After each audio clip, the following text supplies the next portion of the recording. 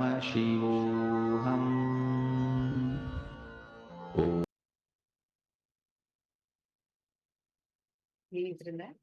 Now, I request all the participants to go ahead and check how many of you have manifested this power. Please take a few minutes. Go ahead and check.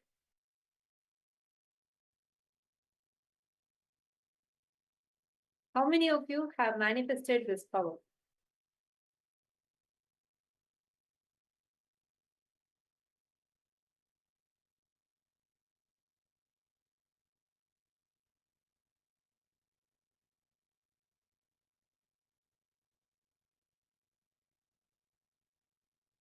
Just go ahead, trace back again in the same paper and see how whether you have increased or decreased the size.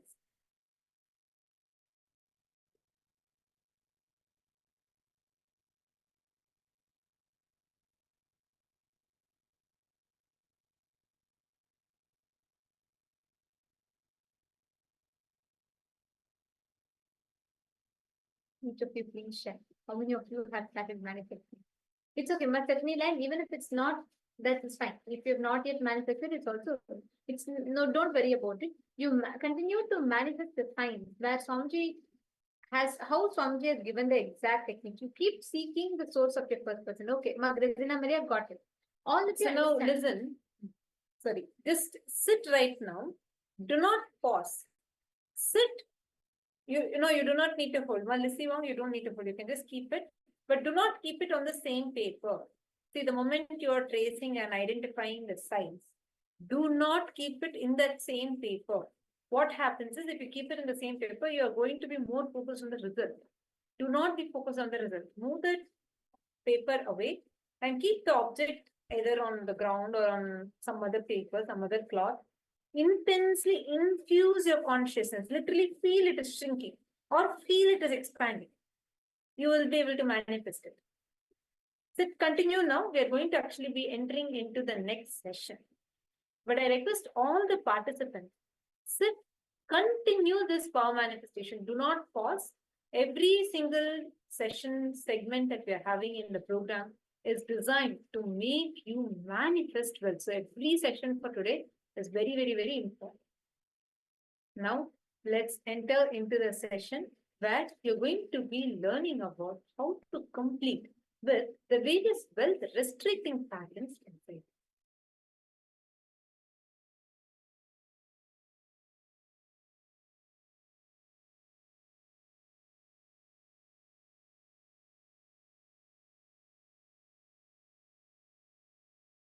Anyhow, I can give you so many insights on how belief system directly affects the way you live as rich or poor.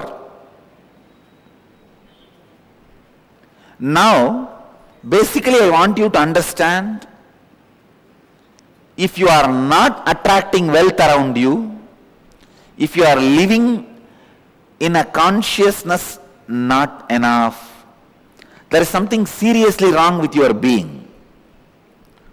Work on that first. Work on that first. Please understand. Work on that first. Altering the understandings you have about wealth is a very important thing you need for creating and celebrating wealth. Please understand, grabbing is completely wrong. I am not teaching grabbing, I am teaching creating, to keep the public attention diverted. I am not asking you to become grabbers. No. Creators are totally different from grabbers. Here I am asking you to become a creator.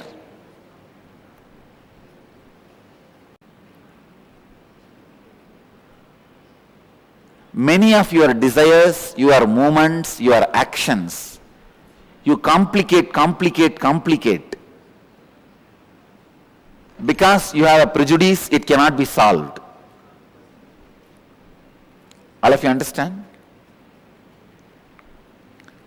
How you relate with yourself.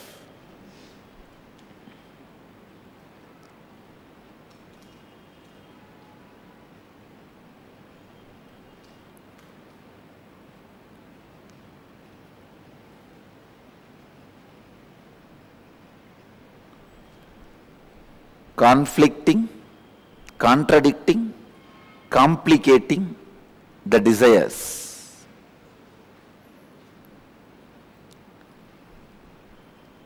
I also wanted you to understand how you relate with yourself. In two ways you relate with yourself. First, the lower identity or the lower ideas you carry about you, or the higher identity, higher ideas you carry about you. If I have to give an example,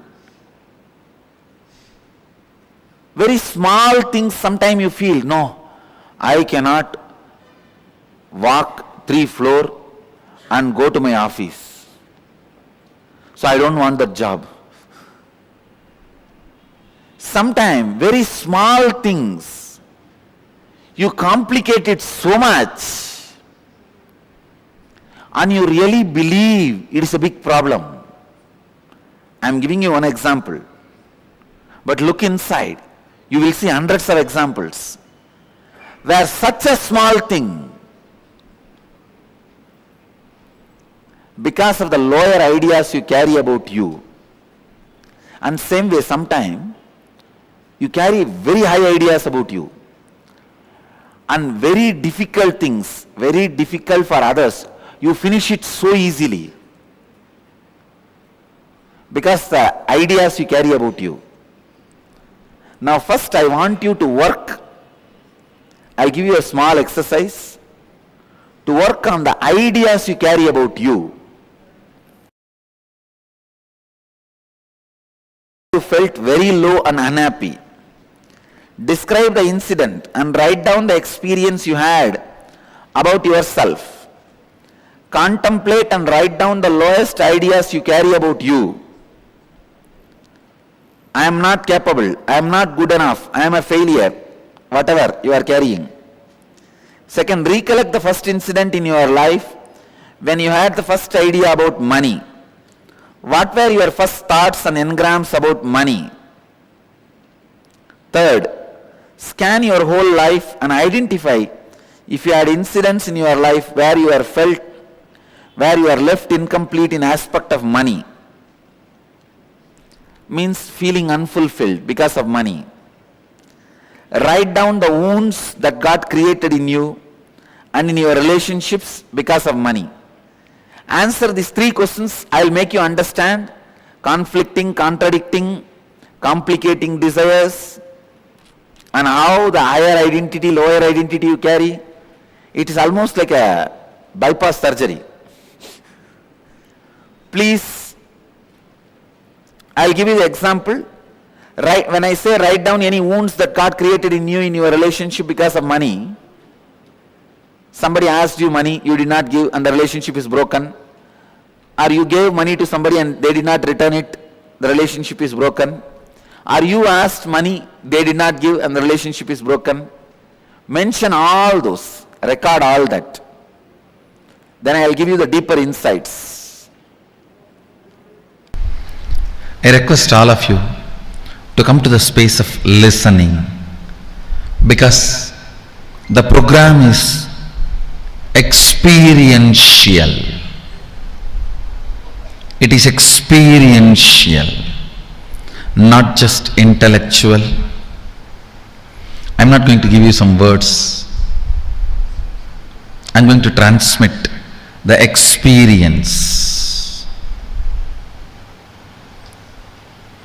First, few basic truths of life. Please understand, you don't manifest your desire You manifest your cognition. You don't manifest in your life your desires. You only manifest in your life what you believe, what you cognize, what you perceive as reality. Most of us say, oh, I really desire wealth, I desire happy life, I desire health. Then why are you not manifesting it? The science of manifestation, very important sacred secret you need to know is, you do not manifest what you desire, but you manifest what you believe, what you cognize, what you perceive as reality. The gap between your beliefs and your I really desire wealth, but deep down you believe wealthy people are arrogant people, bad people, they do a lot of wrong things. If you believe wealthy people are arrogant, bad, wrong, they do many wrong things, they exploit others, if you have that belief, how are you going to manifest wealth in your life? Understand? Wealthy people are not bad. Those people who are bad, even if they don't have wealth, they will be bad with some other reason. They will be egoistic with some other reason. They will be exploiting with some other reason. I have seen people exploit their poverty. I have seen here in the ashram many times. The way they demand, if you don't attend to their demands even 1 inch, oh, because we are poor people, you don't attend to us? I have never seen a rich person demanding. I have seen billionaires coming here. I have never seen them demanding, because by the time you make billions, you are beaten by society so much, you are polished thoroughly. You know how to deal every situation. But I have always seen, to be egoistic, to be exploiting, to be demanding, it is not necessary you have to be wealthy, but you always have an idea. Wealthy people are egoistic, bad, demanding, exploiting, doing wrong things to others. Listen carefully. How many of you really believe wealthy people become egoistic, exploiting, demanding, and doing bad to others? Raise your hand.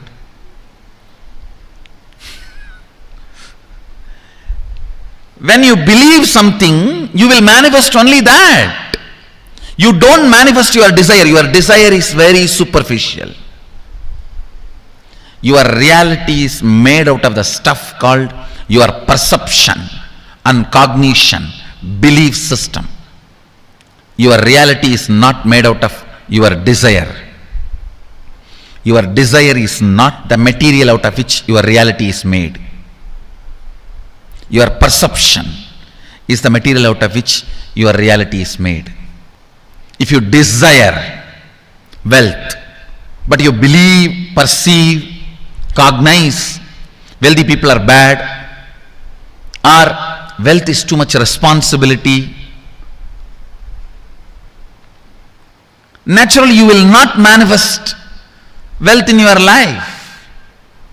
The gap between your desire and your perception is what I call mental patterns. Listen carefully. You desire wealth, but you believe it's almost impossible for you. Various reasons. The fight which goes on between your desire and your belief is mental patterns. That is mental patterns. Anything you cognize, you create a certain energy field about your cognition. You attract situations, people, everything around you To make that cognition into reality, all you need is will persistence.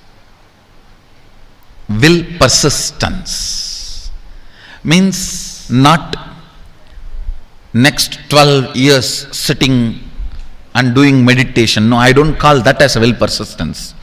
Your decision, you are not going to give up your intention, is all I call will persistence.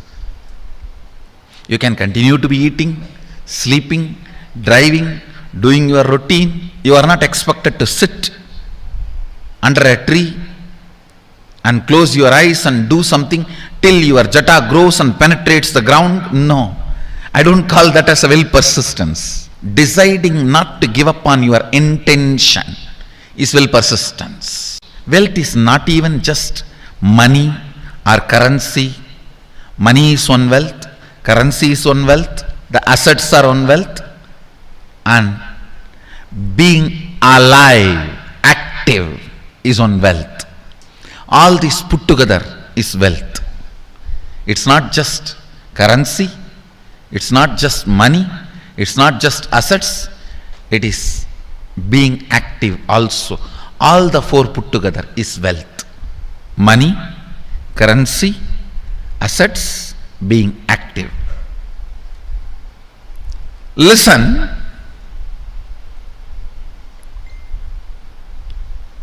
wealth is neither bad nor good. It's an utility. It's an utility, that's all. If you want to have, manifest in your life. If you don't want to have, leave it. It is that simple. That is where the problem starts now. No. It's not that simple. I am trying to manifest for last 25 years. You are trying to, but you are not manifesting. Please understand. You may be having desire, but you don't have belief. That's a difference. Desire is different. Belief is different. Desire is different. Belief is different. You may be desiring to have wealth. You may not be believing it as your possibility, perceiving it as your possibility. You may not be cognizing it as your possibility. Understand? The first and foremost important step we need to do to create an energy field of attracting wealth. As I mentioned, there are tons of researches proving in the modern day, anything you cognize, you become energy field for it.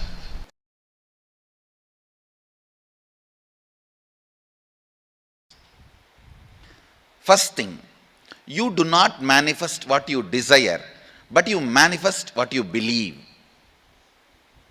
You manifest what you perceive. You manifest what you cognize. If you cognize struggle as you, if you believe you as a struggle, you will manifest only that. If you believe, if you cognize, if you perceive you as the ups and downs, you will manifest only that in your life. So the first basic truth. So if you perceive yourself as a struggle, you will manifest only that. And you desire health, wealth, joy, completion, enlightenment, stress-free, beautiful, blissful, content life. But you perceive you are not qualified for that, or that is not going to happen for you. You are not capable of taking responsibility for that.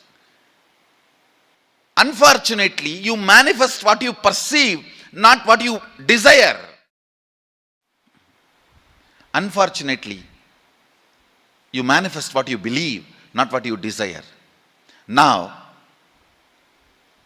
this gap, struggle, is what I call incompletions, mental patterns, When the completion starts happening, your perception, your beliefs become your desires. Your desire and your beliefs becoming one is what I call completion. Then simply you start manifesting. What do you want to manifest? If you carry the idea, oh, if I become wealthy, I may become arrogant. I have seen many wealthy people becoming arrogant, abusive. If you carry that idea, you will never allow the wealth to become part of you. Go deeper into your cognition, biomemory, where the cognitions are stored, biomemory. And remove the cognitions you have against abundance, boredom. If you complete that, you can manifest multiple powers which will just attract. Please understand, you carry certain magnetic power, magnetic energy field in your biomemory, which is responsible for attracting the type of people, situations around you in your life. Sometimes people come and tell me, I all the time attract the people who abuse me, Swamiji. Means you are enjoying it.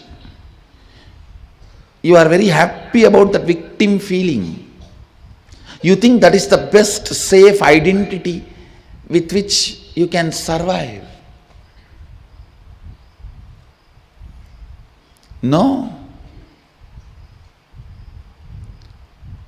You are not Sati, you are Parvati. Understand? Ultimately, your bioenergy, Kundalini, should be awakened by a proper method, and with that awakened Kundalini, clean up your biomemory and muscle memory. The patterns, thought currents, mental patterns, internal thought currents you carry related to your actions are stored in your muscle memory. Please listen carefully. For example,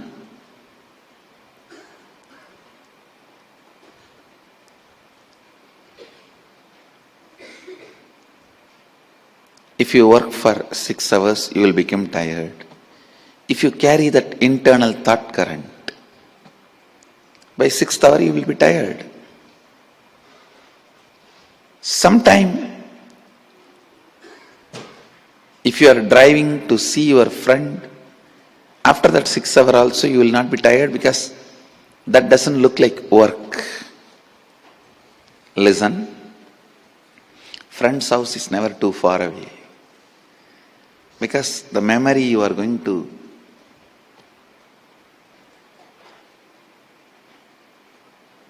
memory of what you are going to enjoy, experience, that keeps you up, alive and active.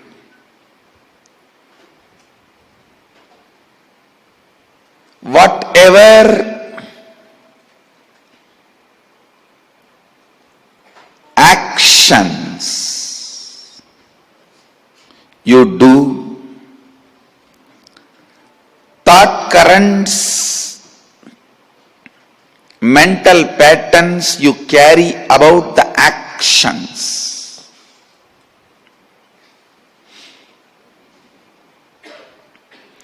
get stored in your muscle memory.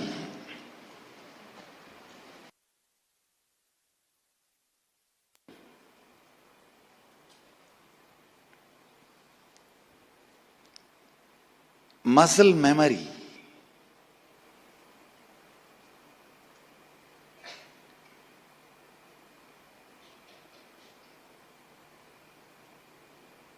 This is the first word you need to understand. All your thought currents, mental patterns you carry about your actions get stored in your muscle memory. All the thought currents, mental patterns you carry about your own self, I call that as cognition. That stays in your biomemory. Listen. Your idea about wealth. If you think, oh, making money is very difficult, protecting is very difficult, money means horrible. If you carry these ideas, cognitions, stay in your biomemory. Listen. Internal patterns, mental thought currents you carry about your actions get stored in your muscle memory. Internal thought currents, mental patterns you carry about you, your cognitions, not about your actions, but about very you, the cognitions.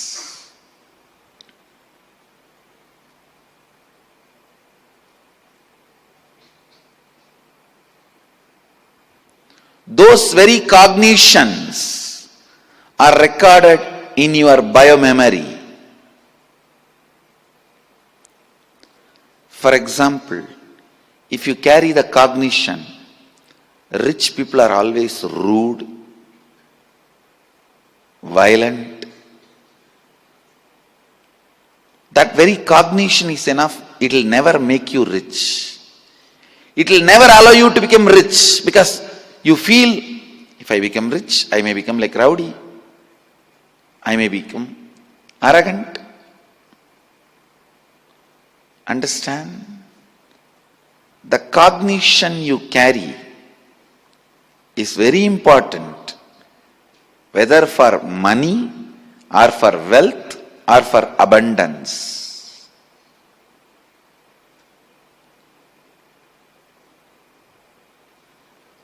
The cognitions you carry are very important.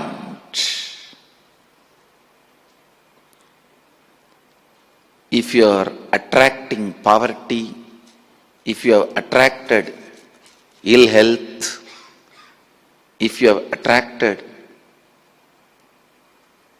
incompletions in your life, be very clear. You have attracted it. Means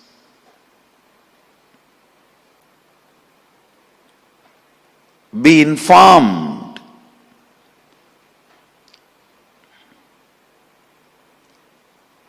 Either in your muscle memory or in your biomemory, you carry mental pattern or internal thought current which cherishes, enjoys poverty, ill health, incompletions for various reasons.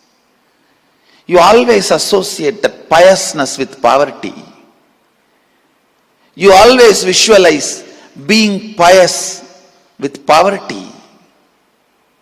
Maybe you cherished a wrong visualization, a wrong image, a wrong thought current, a wrong mental pattern.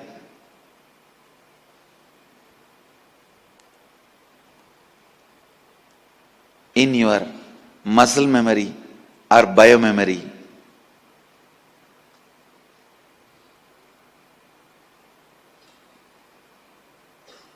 In your doing cognition or being cognition. In your doing memory or being memory. Maybe these two words you will easily understand. Instead of muscle memory, we can use the word doing memory. Instead of bio memory, we can use the word being memory.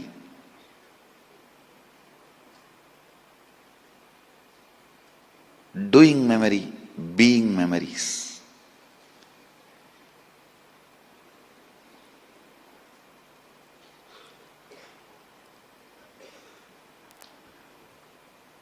Now it is time you should discover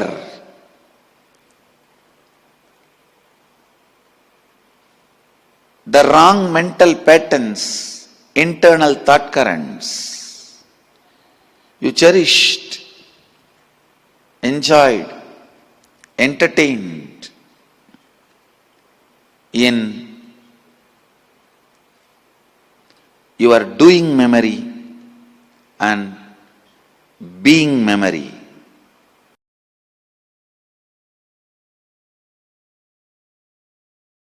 How you cognized money, wealth, what all your perceptions and beliefs and cognitions about money. Let's dig out. Let's get them out first. The moment you remember money, does it bring tremendous pain, suffering, impossibility, all that in you? What is the emotion or energy it invokes in you? So put your pen to paper and just keep writing whatever comes to your mind. If you feel tortured, irritated, the moment you think of money, whatever you think, money is difficult, money is impossible, money is, unless you cheat you can't get the money, even if you cheat it, somebody will cheat from you. So much goes on inside you about money, your incompletions with money. Just spend few minutes and let's dig out all the incompletions, mental patterns we have, perceptions, beliefs and cognitions we have about money. Listen, the first step we need to do now, cleaning up, completing these mental thought patterns, the incompletion patterns related to wealth, and stopping them from recurring. Please understand, biggest problem is when you do not recognize something as a pattern, it continues to exist in you and recur. Known or unknown, you can complete. You can be out of it. It is possible. It is possible. I'll explain the science of completion. Understand, this one technique can help you whether you want to get rid of your headache or your whole ignorance and get into enlightenment. Whether you want as simple as healing your headache or as complicated as enlightenment. Anything, this one technique can give you. This one technique, it is a complete end-to-end, alpha to omega.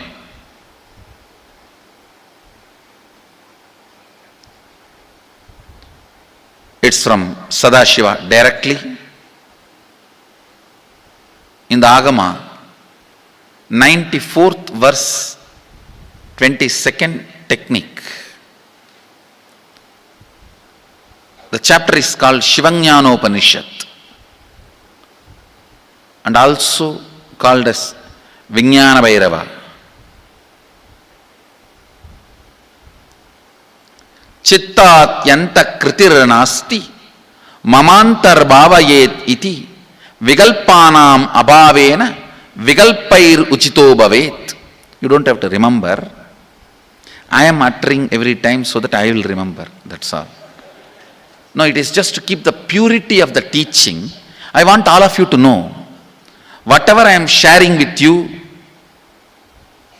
is my personal enlightenment experience, which is in tune with the earlier master's experience. My apta pramana, my atma pramana in tune with the apta pramana, means the earlier masters, the shastra pramana. Only that can become your sakshi pramana. Never learn from a person who does not have atma pramana, enlightenment. He will be only pandit, repeating. Same way, never learn from a person who claims yes, enlightenment, but does not keep his experience in tune with the shastra pramana and shares with you. It's always dangerous. Maybe it must have been good for him, but we don't know whether it is good for all of you. The Atma Pramana should always be acid washed with Apta Pramana, Shastra Pramana. Only that can become Sakshi Pramana, experiential reality for you. Never learn from anybody who has only knowledge, not experience.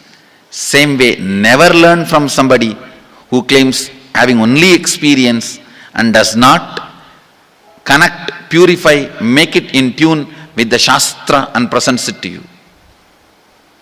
There is always a danger.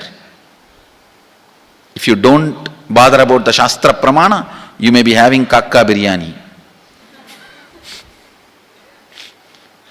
Be careful.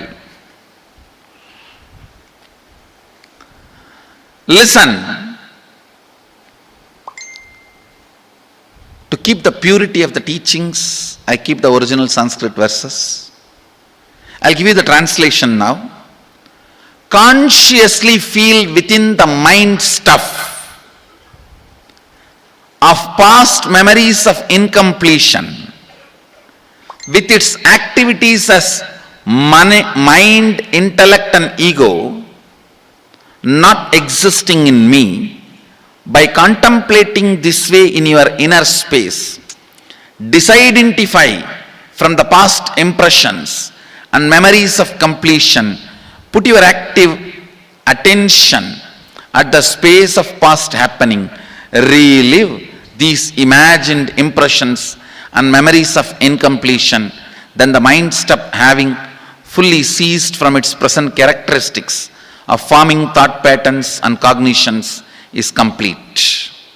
Thus you become complete and achieve the original space of complete completion. Listen. Now I will explain. I have read out the translation. I will explain what to do. Now you wrote many of the patterns, incompletions, thought currents you are having about money, ideas, cognitions you developed about money from the young age. Do only one thing. Just go back to that same age when the incidents happened in you, the cognition started building in you, the belief started building in you, the idea started building in you, the perception started building in you. Relive the same situation. I am not asking you just remember. Remembering means, for example, something happened at the age of 7 which is still hurting you about money. You asked 1 rupee from your uncle and he did not give, but he gave it to his son. It's still sitting and hurting. If now you are 47, this happened 7. You being 47-year-old person and remembering what happened at the age of 7 is remembering. Forget you are 47, forget who you are now. You may be having millions. Just become that 7-year-old who asked and did not receive. For you, that 1 rupee must have been almost life. I have seen people, they develop even wheezing when they were not given as simple as a chocolate or an ice cream by their friend or family or brother. I have seen. Because for a child, it may be life. Just go back, forget who you are now. Become that person. When that incident happened, relive. Just see what has happened at that time. You will see many of the unknown, suppressed emotions will break. And I tell you, many diseases will be healed. I have seen people walking out of tumors, cancers, asthma, wheezing, just by completion. Because many of your diseases have their roots in some of the incompletions of the past. When you relive, many pain parts in you breaks. Pain bodies collapse. The pain patterns melt down, which completes many other issues which you don't even remember. I have seen when people do completion, to complete the wealth related incompletions, suddenly they get into health, because the same incompletions which created wealth issues only were creating health issues.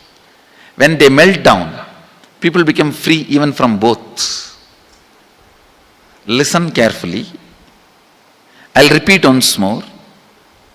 Now you would have written so many patterns, incompletions, thought currents, ideas, cognitions. Take few minutes. Go back to each incident, each pain, each hurting. Relive. Relive. Relive. Don't justify what happened. Don't try to console yourself. No consolation will work. No justification will work. Neither help others nor try to help yourself. Just relive. I have seen when somebody has tears, others try to console. No, relax. You are not more compassionate than me. Let me do that job. You don't interfere in my job. Let you just go through. Even you don't try to console yourself. That is not going to work. If something has to break inside, let it break. It's okay. When you relive, the powerlessness, incompletion loses power over you.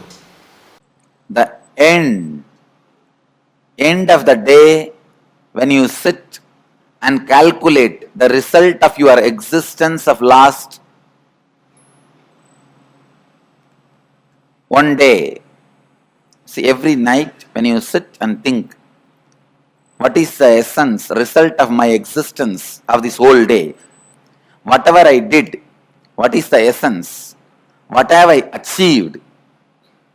What should be the counting factor of my profit?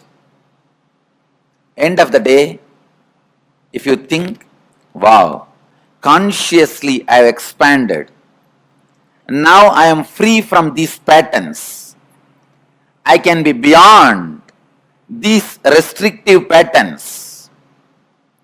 If this is your goal, if this is the calculation with which you function, accumulating wealth is right. Whole day you may be working and creating wealth in your office, but end of the day, when you sit and think about yourself, yes, I did this actions. As a side effect, wealth came. But my main effect, I have broken all these patterns. Now I am free from all these samskaras. Now I can expand, work more consciously. I can function out of more freedom. I can function out of more free space. If you are established in this, if your thought flow reaches this end, accumulating wealth is not a crime, we welcome it. This is exactly the method I wanted you all to function. Spiritual goal is life, side effect may be wealth. But unfortunately for many people, wealth becomes the main goal. Not even as the side effect, spirituality is there. When wealth becomes the main goal, even as a side effect, spirituality will never be there.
Nithyananda. That was a very powerful session we all just enjoyed, where Swamiji revealed to us about the various wealth restricting patterns that we struggle with. Understand, you don't manifest what you desire, you manifest what you believe, what cognitions you carry. That is what you manifest. What you believe is what you manifest, not what you desire. You may desire, I want to become a millionaire, billionaire, but that is not what you are going to be manifesting. It is only the belief. You want to be a millionaire, you want to be a billionaire, you want to have a wealthy, rich, luxurious life, but in your belief, rich people are bad too. I think I cannot take money is too much responsibility. If you carry those cognitions inside you, you will never be able to become that millionaire. Understand the cognitions, the ideas, the fundamental ideas, cognitions you carry inside you about wealth, what is money, what is wealth, the incompletions you carry towards it matters. Because that is what is manifesting in your life as poverty, as loans, as instability with money, everything. The first and foremost thing that needs to be changed is the cognitions that you carry about you. The ideas, the cognitions you carry about money, the cognitions you carry, the incompletions that you carry about wealth. See, all the patterns, anything that you like want to manifest money, or you want to manifest house, you want to manifest job, there are certain cognitions that you carry about wealth, about the manifestation of wealth, which becomes a restricting pattern about wealth. How many of you are understanding this? Can request all of you to put yes in the chat. How many of you are cognizing this? And also all the participants, today we have the darshan of Bhagavan Venkateshwara, where Swamiji will be gracing all of us live as Bhagavan Venkateshwara, and today there's a special initiation. So all the participants that are here and all those that are watching us on YouTube, Facebook, please gather your friends, family members, make sure you give them a call, remind them, and we have a beautiful darshan of Bhagavan Venkateshwara and an exclusive special initiation that is happening very, very soon. It will be starting. I request all the participants to please take a few minutes, reach out to the others that are not here, and all the participants, all of you that are here, please make sure you're joining here in the Zoom room. If you're watching us on YouTube, please take a few minutes, join us on the Zoom room for you to receive the darshan. Ma Purushananda, which part you did not catch, if you could tell, we can repeat it and help you understand better, Ma. Which part you're saying you're understanding, but you're not understanding it deeply, feel free to post it here.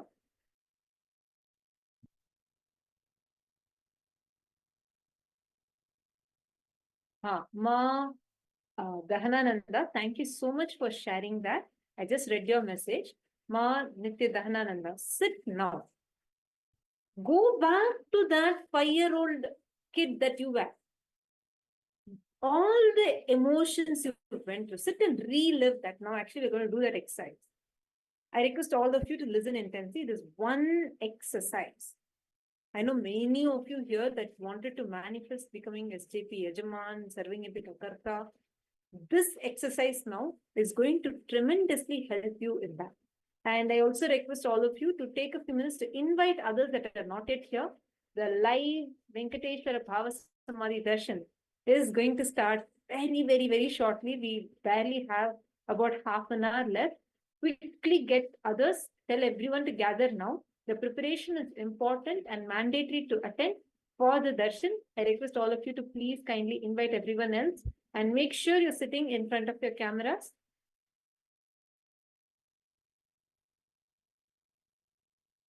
See, Ma Purushananda, the cognitions, the ideas, for example, let's say you want to become rich, but strongly you believe that you are not capable to manifest wealth.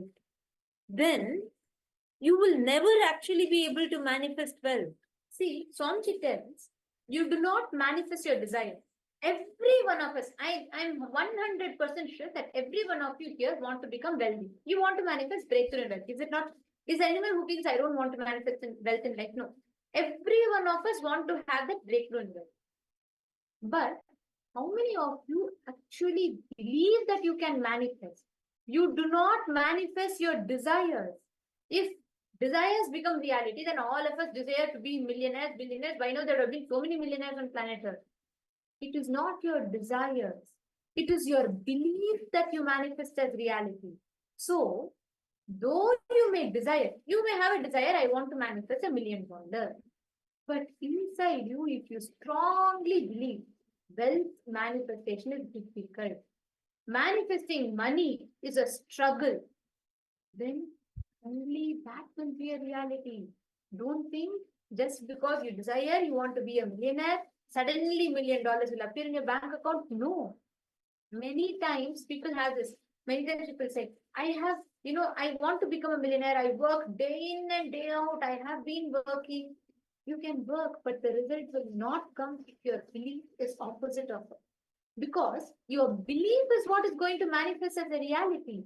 What you believe, what you understand as wealth, all the cognitions that you carry inside you about wealth affects the reality, affects how you approach or affects your relationship with wealth. What cognitions you carry. That is why Swamiji tells us wealth restrictive patterns. If you want to break that wealth restrictive pattern, just first step is work on the cognitions you carry about money. Many times in a young age, maybe sometimes like when I was young, right? When I used to see the movies and all, much before I met Swamiji, I used to think, oh, these wealthy people, they'll show typically in some movies, they'll show like how wealthy people are kind of, they do some things that they're arrogant people and all of that. And that becomes a cognition in you. You would have picked up like that. Or sometimes you would have seen your friends struggle for money and you would have thought, oh my God, creating wealth is a struggle. Or you would have asked your mom for buying something and she would have said no. And you would have, at the young age, you will feel that, people restrict you. Wealth is something that you don't get easily. It could be any incident that built this belief in you. Can I request every one of you to write down all the ideas and opinions you carried about wealth in your inner space? We are going to be entering into a very, very important, powerful cognition and exercise. I request all of you to do this sincerely. Pen down all the perceptions, beliefs that you carry about wealth. And for each of those perceptions and beliefs that you are writing, write down the exact incident where you developed that belief or perception. I request all of you to write these two. We'll take about 3-4 minutes. I request all of you to write this down.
Hope all of you have finished writing down.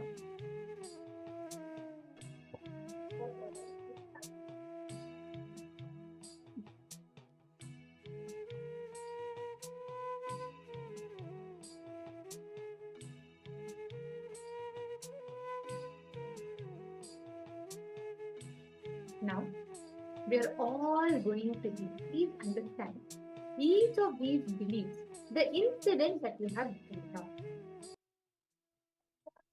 Consciously relive, complete with those patterns, the cognitions, and break free from all the self-restricting patterns that you create in you. All the patterns that you have created, but you're not able to complete, don't worry. Surrender it to Swamiji today. Today, Swamiji is coming as Venkateshwara. All the participants that are here, today's darshan is too auspicious, too powerful. We request all of you, please give a call to your friends, family members, anyone who is struggling with wealth. Actually, just being here in today's darshan, just being in the darshan is enough. Any wealth restricting pattern that you carry, whatever limited cognitions, beliefs you carry, everything, as Bhagavan Venkateshwara, he will just liberate you from all those wealth restricting patterns, just melt them off and shower you with blessings. Actually, we are having a very special darshan today. Just one thing, make sure you're visible in the camera, because today is such an auspicious day. And the darshan we are going to be having this Swamiji's eyes falling upon you. That one thing itself is going to be so powerful. It will liberate you from any well-restricted patterns you are having. So I request all the participants, all the Sarvajna Pita Yajaman, Sarvajna Pita Kartas, and every one of you to please come on the camera and settle down. In just about a few minutes, we are all going to be entering into the darshan. Today, we are all going to be receiving the live darshan of Bhagavan Venkateshwara. Swamiji is going to be manifesting as Bhagavan Venkateshwara, showering all of us with wealth, auspiciousness, abundance, and prosperity. Anyone that are not here, can I request all of you to take a few minutes, all the Kailasa Vasi? Please, can I request all of you to take a few minutes, give a call to all those that are not here, all the devotees, participants, everyone, all the citizens, Kailasavasis, participants, devotees, disciples. I request all of you to please take a few minutes and call all your friends, family members, anyone that are not here yet. If someone is really looking to manifest wealth, today's darshan is the solution for them. When they just catch a glimpse of today's form, all the things that they are struggling to manifest, they are not able to manifest, they will have a breakthrough in all of this. And beginning from now, anyone not in the camera will have to be removed from the meeting. To make sure you are able to enjoy a seamless experience of the darshan, please make sure you are on camera. Anyone not in the camera, we'll have to be removing you all from the meeting. So please, I request all the participants to come on camera. All the Sarvajna Pita Karta, Sarvajna Pita Karta manifestors, Sarvajna Pita Yajaman, Sarvajna Pita manifestors, and all the Sarvadarshan participants and all the participants of Paramashivoham Level 1, Level 2, Level 3. I request everyone to please come on the camera and settle down. Now, let's all enter into preparing ourselves for the darshan. Whenever Bhagavan Venkateshwara happens, he happens as such an auspicious, intense, auspicious energy.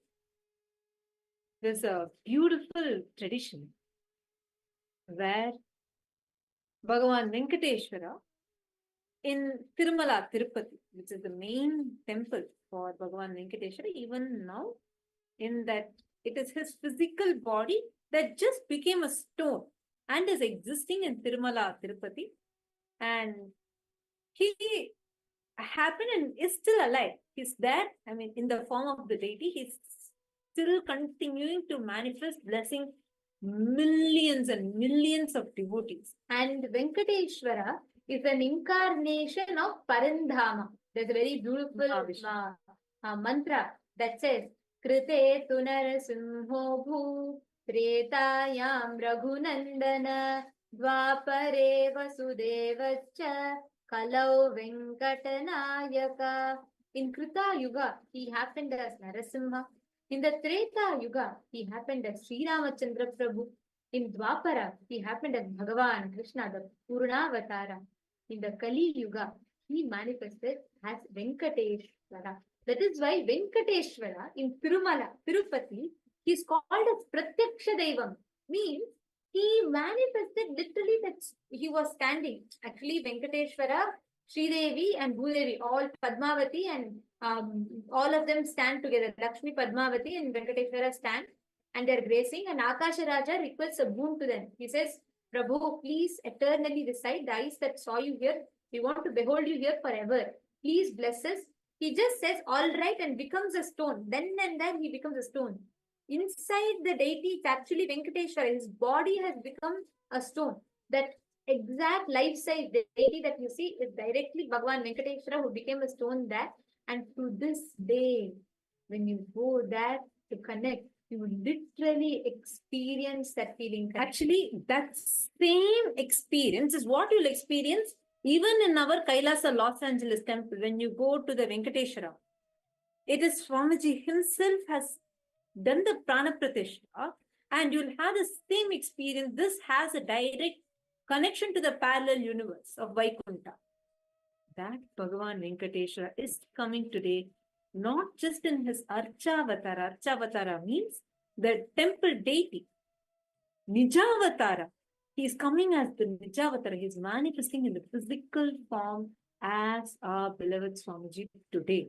Today, when you see the darshan, you're going to literally see Bhagavan Venkateshwara standing there. You'll actually see Swamiji looks so different. Just observe even the physical features of Swamiji, you will see it is so different. Because this is a very, very, very powerful darshan. Venkateshwara, when he is manifesting, he does a lot of miracles. He's actually the Lord of abundance, wealth. Anyone who is connected to Bhagavan Venkateshwara is showered with wealth. There is one tradition called as the Nilavatopedi. Any devotees of Venkateshwara, whoever is connected to Bhagavan Venkateshwara, they usually offer this Nilavatopedi offering. Nilavatopedi means literally peeling off all the karmas that you have. This tradition is where the devotees usually they have any prayer. Let's say someone is struggling for some marriage or something. What the devotees would do is they will deck up from head to toe with all kinds of jewels, and whatever they have, they'll just go to the hundi of Bhagavan Venkateshwara, remove everything and offer that as an offering. You'll be amazed. Hey, if someone wants to marry or someone wants to become wealthy, see, it's like paradoxical, right? If someone wants to become more wealthy, why would you go and offer whatever you have now? Because here is the secret. This tradition, such an amazing, powerful tradition where Bhagavan Venkateshwara, he does this topidi where he steals away all the karmas, all the karmic patterns that is stopping you from achieving what you want. Actually, see, what is there for Bhagavan Venkateshwara that you have to give, right? Like, what is that? He is the god of wealth. There's a very beautiful story that goes, right? And Bhagavan Venkateshwara, he has the world's costliest gem, Shamantaka on himself. He has Miss Universe, Miss Multiverse as his wife. What is it that you can give him? The story very beautifully it says, he takes away, topidi means snatching, like literally grabbing. He snatches away all the karmas and he showers you back with the wealth. The very story of Venkateshwara, it says like Venkateshwara borrows loan from Kubera, and then Lakshmi Venkateshwara gets married, and then for him to pay back, he will be paying the debt for the loan, the interest alone till the end of Kali Yuga. Only by the end of Kali Yuga he'll pay all the loan. Swamiji tells. It's a very beautiful meaning it has. He represents, embodies the principle of reserving to reserve. He reserves to reserve back to the society, to bless everyone back with that wealth, opulence. Connecting to this form of Swamiji today will shower every one of you with tremendous abundance, auspiciousness, wealth, and so much of prosperity. Now, why is this Nilavupukudi in Bhagavad Gita? After giving 18 chapters in the middle of the war field, Bhagavan Krishna gives 18 chapters of Bhagavad Gita. He talks about Sankhya Yoga, Sannyasa Yoga, Rajasa, like each different chapters. He reveals the royal secret, royal knowledge. He reveals every single thing. Then, last chapter, the 18th chapter, after revealing everything, he says to his dearest friend Arjuna, to whom he reveals all this. He says, Arjuna, now I have revealed to you so much. He gives a Vishwarupa Darshan, reveals his true cosmic form. He gives Vibhuti Yoga, telling about all the glories. After telling everything, he says, listen, I've given you all this. Now I'll tell you the true secret. Forget everything. Drop all the dharmas, every cognition, the desires, that everything that you have. Sarva dharman parityajya. Mameka sharanam vraja. Aham tvam sarva papevyo moksheshyami vasachaha. You just drop all your material desires, your dharma, whatever cognitions you learned, even whatever I taught you. Forget everything. Just surrender yourself to me. Mameka sharanam vraja means surrender to me as the only thing that belongs to you is just me. Surrender to me. I will liberate you from everything and give you the ultimate. Don't worry. That is the blessing Bhagavan Krishna gives after giving 18 chapters of Bhagavad Gita. See, he starts with the whole Sankhya, then he tells Jnana Karma Sannyasa Yoga, then he tells about Vibhuti Yoga. He gives all these different things. He tells about different aspects, whether you have to do action, inaction, he gives techniques, everything. Then he gives Dhyana Yoga, Bhakti Yoga, he finishes all of them. Finally, in the 18th chapter, he just gives, listen, forget all your dharma, your material desires, all that, forget about it. Surrender them. You just surrender and connect to the only thing for you. I will liberate you from all the papa, and I will give you the ultimate liberation. Don't you? This is the assurance that Bhagavan Krishna gives to Arjuna in Bhagavad Gita. So, understand the ultimate that one can do, even if you want the material wealth.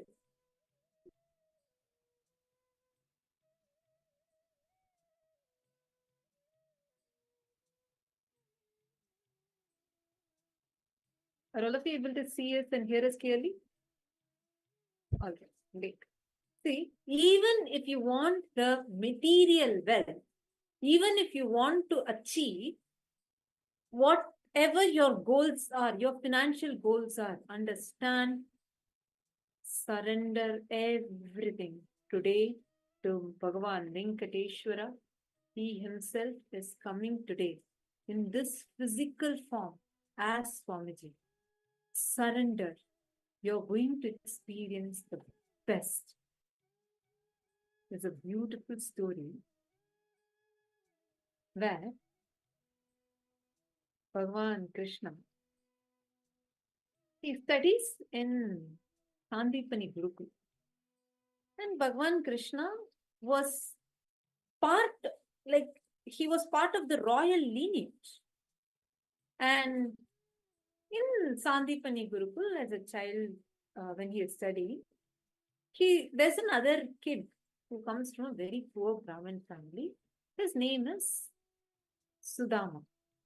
So Sudama is attending the same Gurukul as Bhagavan Krishna, and both of them become very close friends and best friends. So after the Gurukul gets over and both of them return to their respective places, that time Bhagavan Krishna goes, he establishes Dwaraka, becomes the king of Dwaraka, and he's the royal king. Dwaraka is so grand, so beautiful, filled with all kind of opulence, like everything. On the other hand, this Sudama, who was a poor priest, he goes through an extremely difficult time, and he suffers a lot because of that. And his poverty is so bad, such that he does not even have any food left to eat. His clothes are tattered. He's not able to do, he has children, 3 children, and he's not able to feed any of his children. He goes into a really bad position, very bad condition. And his wife keeps pushing him, saying, why don't you just go ask your friend, Bhagavan Krishna is there. It's been so many years. Why don't you go and ask him for some help? He's anyways the king of Dwaraka. So why don't you just go and ask him? Sudama says, no. I can't go and ask. First of all, it will look very selfish if I go and ask. And it will be so embarrassing for me. He's the king and I'm like just a priest. And that too, a poor man. They may not even let me inside. And this goes on and on. Months pass by. Wife keeps persisting and Sudama says, no, I cannot go. But at one point, his condition becomes so bad, except for 3 grains of flattened rice, poha. Except for these 3 grains, nothing is left in the house. Literally nothing else is left in the house. Children are starving, crying for food. Both of them are also not able to manage themselves. Sudama and his wife says, the wife goes and begs him, saying, please, we don't have any other way. Please just go and approach Krishna. Sudama very reluctantly agrees. And at that time, his wife packs, she says, out of everything that we have, we only have these 3 grains of this rice. We don't have anything else left. So I'm giving this to you. He packs it very safely in a cloth and takes it with him and goes to Dwaraka to meet Krishna. And when he goes to Dwaraka, his clothes are all tattered, leg is wounded, bleeding badly, and literally he has nothing else. He is in a very, very pathetic condition. And he goes to the Dwaraka gate. There the soldiers look at him and they think he's probably some madman. He really looks like that. So they tried stopping him. They asked him, hey, who are you? He says, I'm Krishna's friend.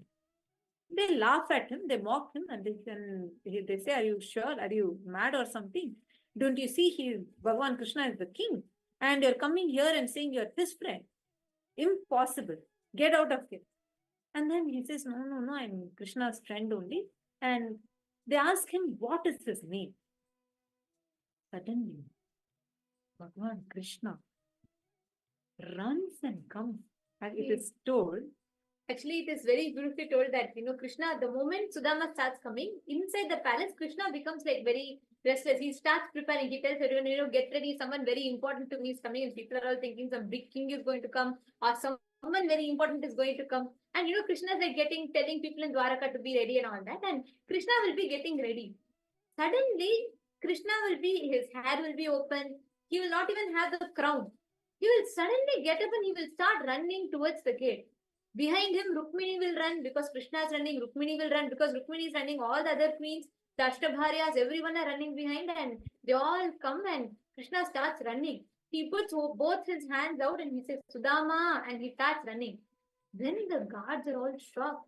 They're like, what is this? Krishna, who is Dwarakadish, who is the Lord of Dwaraka. He is running like this. And the story beautifully says he forgets even to wear his slippers. Krishna doesn't even wear his sandals. He just runs and comes. And then the gatekeepers are all like, what is wrong? Is Krishna running and coming so much for this guy? They all think he's a beggar, right? And they're like, they are coming for him. Krishna runs and comes and he just hugs Sudama. He just takes Sudama onto him. And then everyone are shocked. He says, Sudama is my best friend. And I know him since childhood. And Krishna says, Sudama, you have come all the way to meet me. I am the most happiest person. Krishna takes Sudama into the palace. Understand? That is how compassionate God is. Understand? He does not look for your qualifications. Your qualifications does not matter for your feeling connection. Even though the society may question you, society may ask you things, he never judges you. Krishna runs and comes, not just that. He makes Sudama sit on his throne and washes the feet of Sudama. Sudama is shocked. And while washing, seeing the wound in Sudama's feet, Bhagavan sheds tear. The tear drop goes and touches the wounds and heals it. Sudama is just shaken by the whole experience of what is actually happening. And he did not expect this. And whatever Sudama heard as Dwaraka, right? He knows it's a king, Krishna is a king, he's living in a big palace. But actually seeing Dwaraka, Sudama gets so intimidated because whatever he heard as Dwaraka, 10 times more than that, Dwaraka is wealthy, like it's a lavish. 16,000 queens and their whole family, and everyone has a palace. He's much more than he can even understand Dwaraka's lavish. So Sudama gets he feels like, he